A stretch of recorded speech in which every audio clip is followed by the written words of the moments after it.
Huacoche es un término indio que significa agua turbia, un indígena que vino de apellido Huacoche por aquí, por estas tierras, y de ahí fue que vino el nombre de Huacoche. El indígena llegó y estaban los primeros pobladores, apenas estaba comenzando el pueblo. De todas maneras, el indígena se fue y el pueblo lo pusieron Huacoche más en honor a él. Pero esto siempre ha sido una tierra de negros, nunca ha sido una tierra de indígenas. Esto fue un cruce de La Guajira hasta Mompox, por aquí, para ir hasta el Magdalena, y se fue quedando rezagos de esa guerra de los 1000 días, y de ahí vinieron quedando los negros aquí y hicieron los asentamientos. Primero por allá por Ganaza, que queda llegando a la finca La Mano de Dios de los Molinas, ahí arribita se hizo el primer asentamiento, fue una comunidad pequeña, y entonces ya buscando tierra firme, porque todo eso lo bañaba el río Guatapurí, buscando tierra firme se subieron más hacia acá y llegaron aquí a este sitio donde hoy está la comunidad de Huacoche. Como ustedes saben, el Decreto Ley 4635 está dirigido a 4 tipos de comunidades negras. En primer lugar, las comunidades negras del Pacífico, de cuencas de río, que como lo reconoce la Ley 70, tienen derecho a una titulación colectiva y asimismo tienen un gobierno propio establecido a través de consejos comunitarios, que son juntas de gobierno local. Para el caso de las comunidades afrocolombianas, normalmente se refiere a personas que se reconocen como pertenecientes a estas comunidades, pero que están en unos contextos urbanos sin una autoridad étnica y sin un territorio colectivo. Para el caso de las comunidades raizales, están estas comunidades ubicadas en San Andrés, Santa Catalina, Providencia y Los Cayos, que tienen una identidad cultural distinta con su lengua el criol. También hemos traducido en decreto ley a esta lengua, y tienen una expresión cultural distinta por las influencias antillanas que han recibido. Y asimismo están los grupos palenqueros, que surgieron como resultado de la oposición a la esclavitud a través del Palenque de San Basilio en 1800, y a partir de allí ha habido una diáspora palenquera en La Libertad, en Sucre, en San José de Uré, Córdoba, en Magdalena, Jacobo Pérez Escobar, y pervive el Palenque de San Basilio en Bolívar. El pueblo era un pueblo sano, como expresamos nosotros. Un pueblo de paz, un pueblo tranquilo, un pueblo alegre, un pueblo fiestero, un pueblo de gente trabajadora y pujante. Huacoche es un pueblo que tiene más de 150 profesionales y técnicos. Aquí a la gente le gusta estudiar. Aquí decimos que la inteligencia es peste, porque aquí los jóvenes son muy pilosos y muy pistosos. Entonces, en ese sentido, hay profesionales de todas las ramas.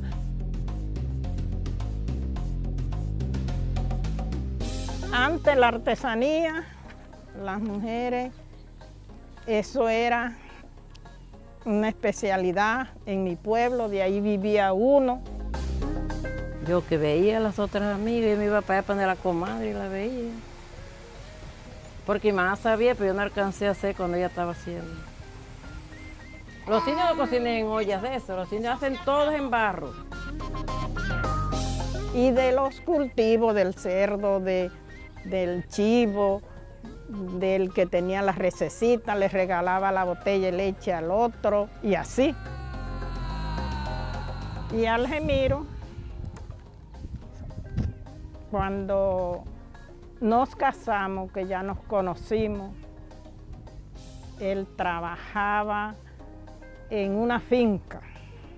Era un hombre responsable donde trabajaba, lo buscaban, porque él así era divertido, echaba cuentos, y se dedicó a ser humanitario, porque él veía cómo el pueblo era con él y conmigo.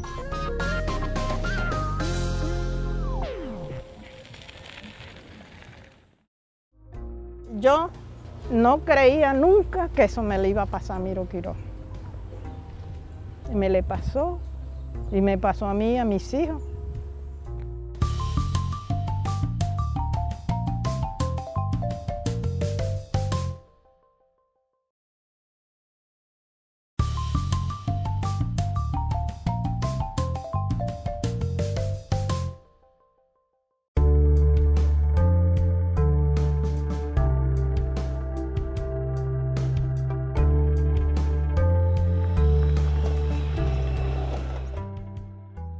El 6 de abril de 1997 un grupo armado entró a este pueblo.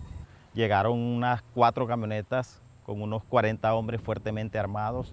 Comenzaron a caminar por toda la comunidad, casa a casa, diciéndole a la gente que siguieran a la plaza a una reunión que no era nada grave, sino que querían informar la llegada de cierto grupo paramilitar a la comunidad. Yo todavía no me estaba dando cuenta de lo que estaba pasando. El hermano me dice, vea, mano, miro que le mande la cédula. Y yo, ¿y el que va a hacer de cédula? Él no se sabe el número. Cogí y me dijo, no, asómese, mire cómo está el carro y están unos hombres que llegaron. Cuando estábamos allá aquí reunidos, colocaban a las personas por apellido, por lo menos la familia Rondón una parte, la Quiroz en otra, Romero en otra. Cuando estaban en la plaza, entonces los ánimos se fueron calentando y ellos fueron hablando de muchas cosas, entre esos hablaban de una lista negra que cargaban y con una serie de personas, decían que habían personas de aquí de la comunidad dentro de la lista. Pero mi hermano no estaba en la lista. Entonces después hicieron nuevamente otro llamado y después fue cuando dijeron que salga Omar Castilla. Y por eso pusieron la gente en fila, hombres y mujeres, porque sacaron a todas las personas de las casas, hombres, mujeres, ancianos, niños, diferentes, todos enfermos, inválidos, todo el mundo lo tiraron a la plaza y habían cerca de unas 1.500 personas. Vine, todavía no lo tenían apartado ni nada. Yo me miro, ¿qué pasa? Me ha dicho él, me manda, vete para la casa. Porque ya él, sí, sería que ya sabía que andaban, era en maldad los que andaban.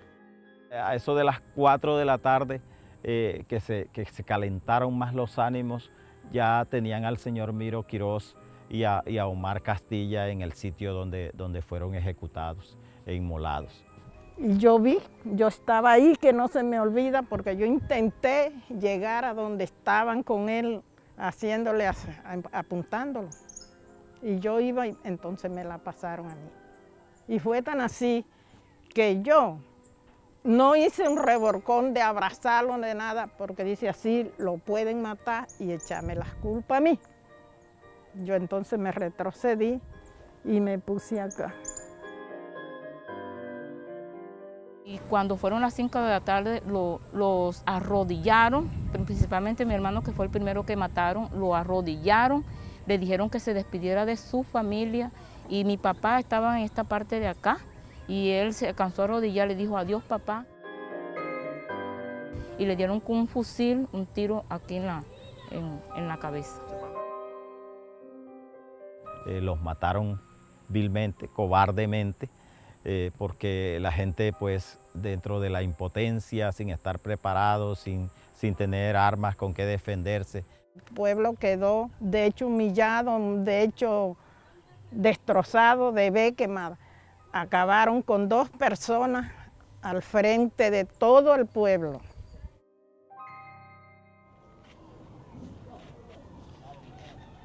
La comunidad negra de Guacoche es una comunidad ubicada en el corregimiento de Guacoche, Valledupar, en el Cesar.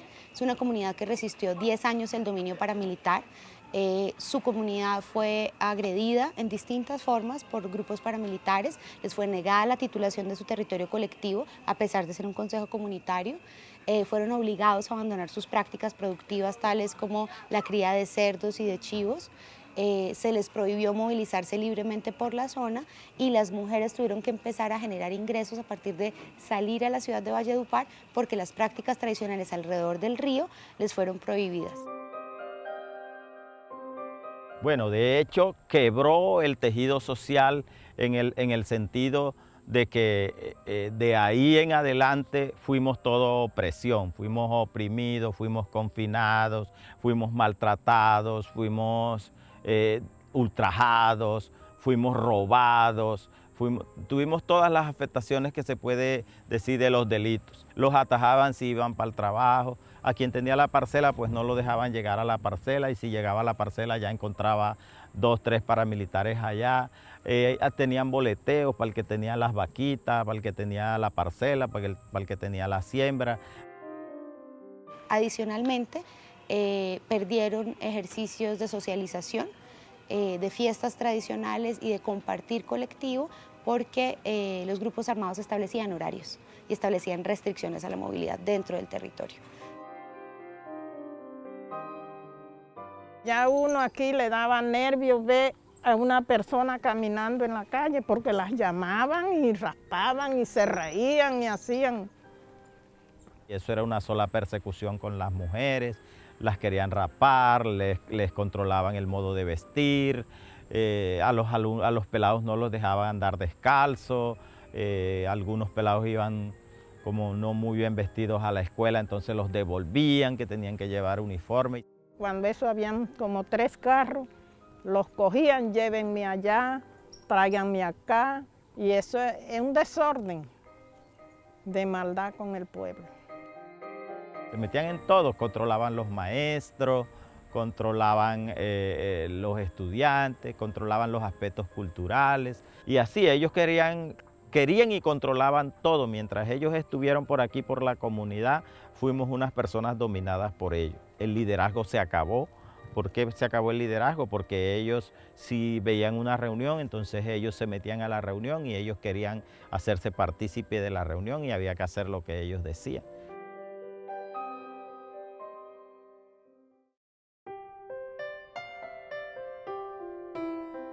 Esta es una comunidad a quien le fue tomada la declaración colectiva en noviembre del 2013, ingresó al Registro Único de Víctimas y adelantó todo su proceso de reparación colectiva a través del derecho fundamental a la consulta previa. Fue la primera comunidad negra en Colombia que protocolizó un plan de reparación colectiva en esta modalidad el 11 de diciembre del 2015 y es uno de los primeros procesos emblemáticos precisamente de la Unidad para las Víctimas.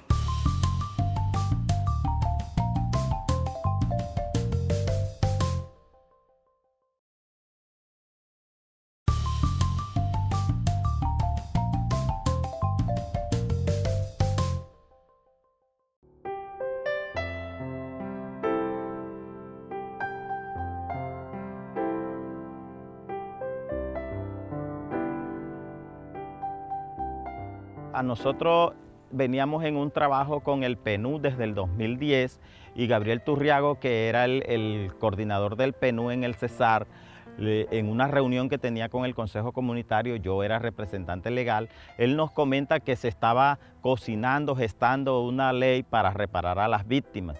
En ese momento Gabriel Turriago, un gran líder de este país, quien recientemente falleció, nos acercó en ese momento a la comunidad, muy cercano a la Unidad para las Víctimas, nos contó las narrativas del conflicto que esta comunidad había sufrido, porque al haber sido un dominio paramilitar no había tenido mucha exposición mediática, era un caso que no tenía mayor visibilidad en su momento y Naciones Unidas los acercó a la unidad, hicimos un trabajo conjunto.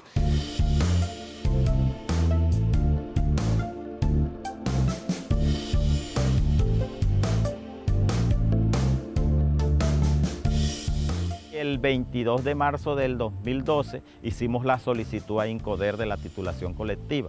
Ya teniendo esa solicitud de titulación colectiva, la unidad de víctimas, que era Acción Social, viene y comienza el proceso de reparación colectiva con una etapa de identificación.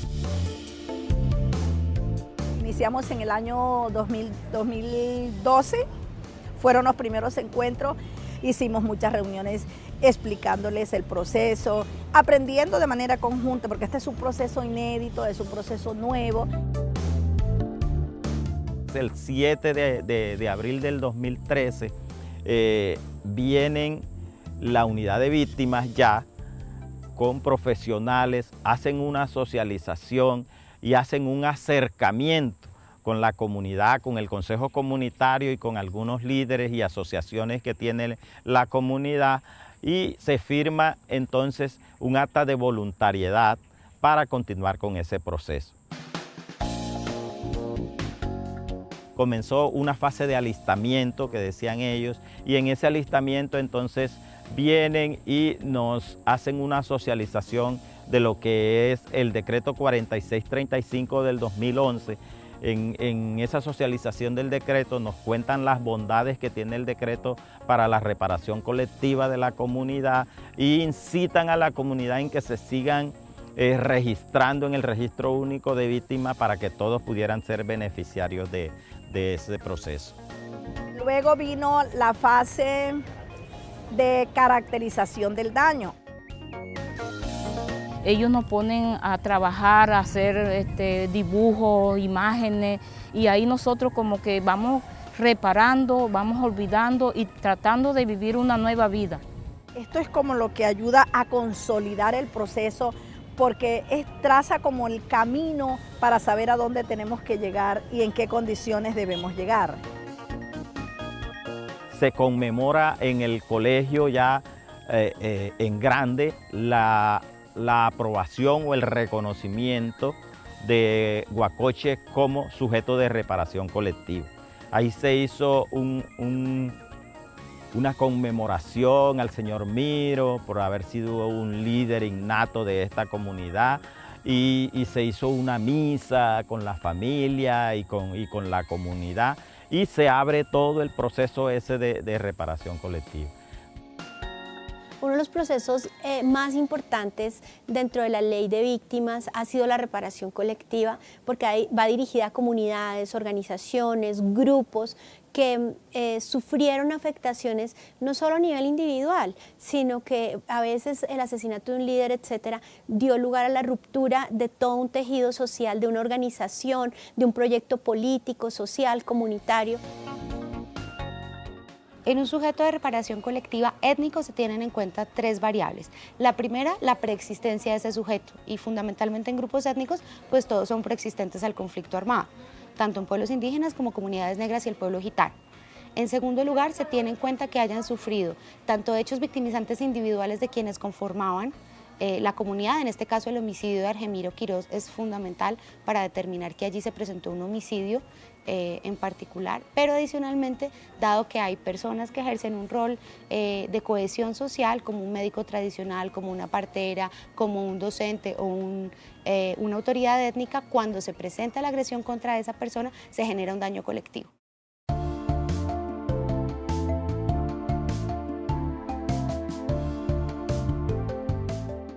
Muchísimos cambios. De ser una comunidad triste pasó a ser una comunidad que hoy la llamamos Guacoche de colores.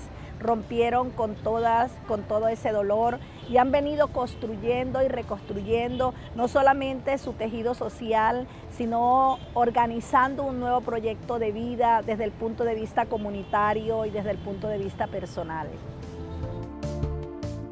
¿Por qué ahora Guacoche es diferente? Porque volvió esa paz, esa tranquilidad que nosotros tuvimos antes de que existiera el conflicto en 1997. Son una comunidad que se siente acompañada por el Estado y protegida. La vulnerabilidad, digamos, que habían sufrido por el control paramilitar ya se superó y ya se están implementando las primeras medidas de reparación. Ya se expidió la resolución por la cual se les reconoce su indemnización colectiva como grupo étnico y adicionalmente se están gestionando precisamente con recursos del Banco Mundial otras medidas de reparación a cargo de la Unidad para las Víctimas en materia de satisfacción. La gente ha vuelto a despertar. Aunque con ellos se cambiaron muchos usos y costumbres, hemos tratado de volver a tener aquellas cosas que habíamos perdido. Ellos no necesitan motivación, ellos siempre han estado motivados, han sido unos líderes propositivos. Ese consejo comunitario de Guacoche ha sido un consejo que siempre ha estado muy atento a apoyarnos, a aprender, a conocer, a ayudar a reconstruir. Y dentro de todas las etapas, el Consejo Comunitario y sus líderes han sido de vital importancia. No hemos tenido ninguna dificultad para encontrarnos con los jóvenes, con los niños, con los viejos, poder construir esos espacios de participación y esos espacios donde la comunidad ha intercambiado saberes, experiencias, tradiciones, ha recuperado para la comunidad y para los jóvenes todas las costumbres y las tradiciones de ese viejo huacoche. Y no solamente desde el punto de vista manual, como es el caso de la tinaja, que es casi un elemento más donde a través de la expresión de ella podemos encontrar historias, recuerdos y también proposiciones, sino también además de la manera, de la forma de interrelacionarse jóvenes y personas adultas, niños y niñas, hombres y mujeres.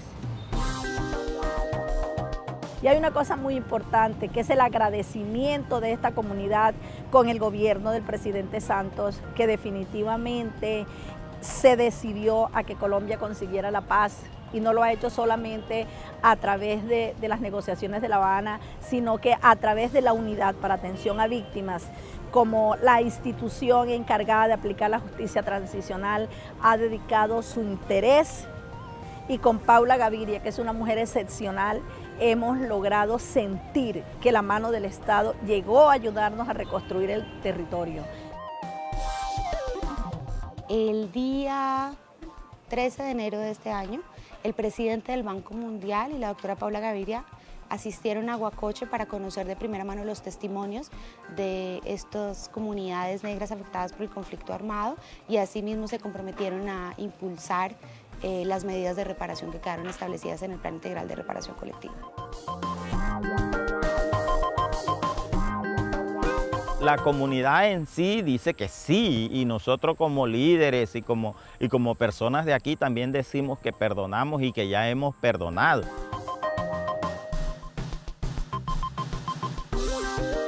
Nosotros sentimos paz en nuestro corazón, y si nosotros queremos la paz tenemos que perdonar, porque si no perdonamos, ¿cuándo vamos a lograr la paz?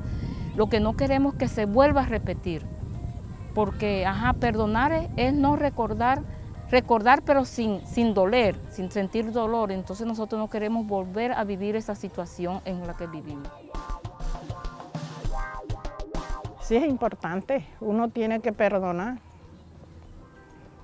Es importante, porque si uno no perdona, no se acaba la violencia. Y para mí y mi pueblo queremos que esto no siga.